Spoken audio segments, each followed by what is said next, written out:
Hello, everybody. Welcome to a special edition of Tower Moments.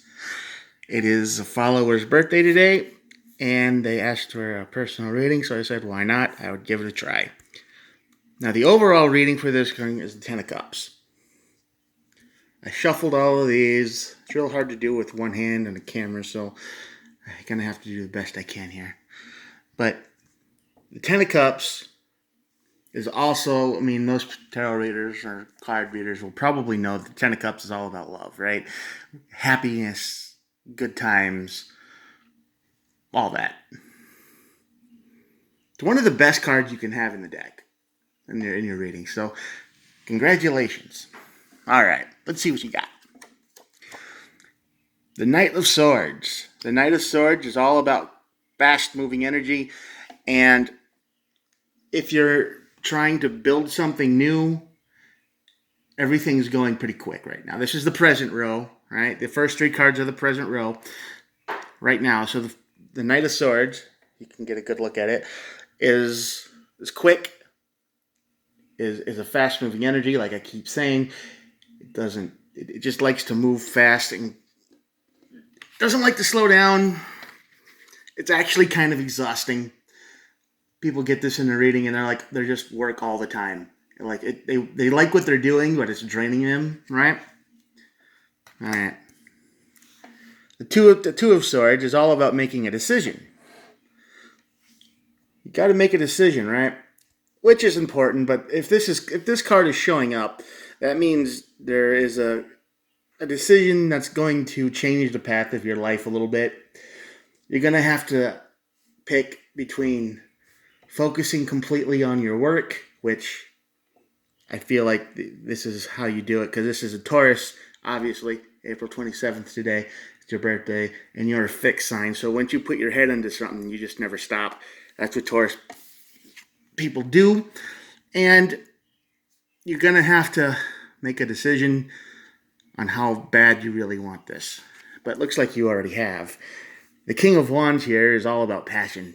It's a guy who doesn't say no for anything, right? He doesn't say no. He's all about the fire. Because, okay, if you didn't know, the tarot decks are related to elements. The cups are water. Wands are fire. Swords are the air. And in my deck, it's called discs. But pentacles and coins, and they're related to the earth. So there you go. Passion is fire. This is about thoughts in your brain. You got an idea in your head that is great. But you're not quite sure if this is what you really want to do. You love what you're doing. But you're not quite sure if this is what you want to spend the rest of your time doing. Let's see what the future holds. Four of Swords. This is kind of a cryptic vision, but the Four of Swords is all about taking a break. You've worked pretty hard. Okay, whatever you're doing, you have worked real hard. And even though you're just getting started, it's easy to get burned out. And the Four of Swords tells us, hey, burnout is possible. So no matter what this card says here, take a break. You might need to in the future. And that's nothing wrong with that. Nothing wrong with that at all. And the Five of Swords. The Five of Swords is a little less happy. The Five of Swords is there's a challenge coming up. As you can see, dude here, he's got the three swords picked at him, the sword you can't pick up. He's like, oh my god, help. And then there's a guy in the background going to stab him. This is all about taking too much. This is all about biting off more than you can chew. So maybe this reading is the future. And the Three of Cups, though, as you can see, Three of Cups. The Three of Cups is all about good time. So the future says if you can get past this part here, this is going to be a hiccup. Something's going to slow down.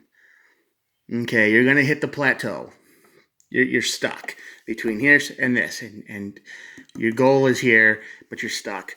You got to take a break or you're going to burn out. That's what it's telling me. And if you don't burn out, you have a chance to get back on track with the Three of Cups here, which is nice.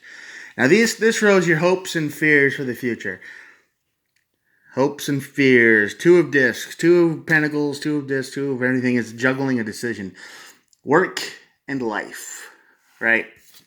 This is a real creepy horror version of the thing, but yeah, this is all about making a decision, juggling between your job and your life, your professional time and your you time. Would be you gotta find a balance.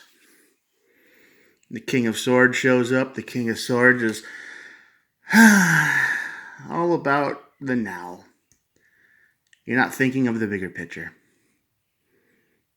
which would make sense here in the Knight of Swords, here in the deck, and the King of Wands here, because the King of Wands and the King of Swords are kind of similar in a way that they're just like, they're thinking, they don't take no for an answer, and they're thinking about right now. They're thinking about, they don't have a plan for the future. They're just in the moment. Always in the moment. And the last one is the Knave of Discs. Knave is basically the same as Page, so there you go. Page is a young energy, but the Pentacles are pretty slow, and it's all about earth signs. So the Knave of Discs is always about someone who is trying to be prepared. You're trying to be forethought. You're trying to be ready for what's coming, but it's real hard because you got this King of Swords here, and you got the Two of Discs here that don't like to mix well together. This one's saying you got to decide right now. You got to just focus on the right now. Don't worry about the future. Don't worry about it. It'll happen when it gets here. And this is thinking, well, what if? And then this one is saying, what it's good to be prepared. It's good to think ahead. But yeah, the overall reading of the deck is the Ten of Cups. So I think all of this is going to have a good outcome. This is all going to have a pretty good outcome in the end. You just need to I think the most important card here is this one, the Four of Swords. Because all of these things are telling you the same message. You have a decision to make. You have a decision to make. You've got, the Three of Cups here. You're trying to be prepared. You're trying to juggle it all at once. You're trying to build something. You're trying to make something happen, but you're not doing it. But you're going too far. You're biting off more than you can chew is what I'm trying to say. Like, I can do it all at once, all at the same time, and I don't need to do this. I don't need to rest because this is easy. I like this, and eventually it's going to get too big because this King of Swords is telling you, yeah, it's good right now, but what if you do this and do that, and it gets bigger and you can't handle it, then you're going to burn out, right? There you go. Well, it's your birthday, so happy birthday, and I hope this helped. I hope this resonates with you a little bit. Just take it easy. Do the best you can. Let's see if the next card is. Yeah, the Knave of Cups. Page of Cups. It's basically emotional stuff, but you've got this. You're feeling good about what you're doing, right? You're feeling real good about it, and this is a good reading. You're feeling good about it. It's just that you're worried if it's going to be too much at once to handle, right? So there you go. And your hopes and fears are this, that. Yeah, juggling on what to do next. Always what to do next. King of Swords saying, don't worry about it, man. You got this. You can just do it all at once, and you don't need to worry about the future. But this one is saying, yeah, you should prepare ahead of time. There you go. There's your birthday reading. I hope you enjoyed it. I don't clarify. I don't have much room, and besides that, this is good enough. I don't like using these cards for a reason because they can get kind of addictive because you always want to know what's next, right? You always want to know what's next. And it's like the Knight of Cups here, which is basically an emotional card, and that's doing good. Yeah, and then the cups here. All the cups are showing up, so you're in a good place. you're in a good place. Just slow down, because the Four of Swords is basically telling you to take a break. But all the cups that keep showing up through the reading, that's good. That's usually a pretty good card. So, you know, I hope this helped. Also, if anyone's watching this and you want to claim this for your own reading and this feels like you and it resonates with you, feel free. That's fine. I know it's a birthday reading, but you can, if you're watching this 3 months from now, you can claim it then too. All right. Well, thank you for watching this special edition, and I hope everyone has a good day. Good luck. And notice there was no major arcana deck in this time. No big energies. So that's always a plus. That's always good. But the Ten of Cups showed up, and the Queen of Cups is showing up, and they're all good cards. The Cups is probably the nicest card in the deck usually. Yeah, the Knight of Cups, and that's a good card too. All right. So thanks for watching, and I will see you next time. If this gets a lot of views, I might do more just to see what people think and what they like. But I'll keep an eye on it. All right. I'll talk to you all later. Thanks. And bye.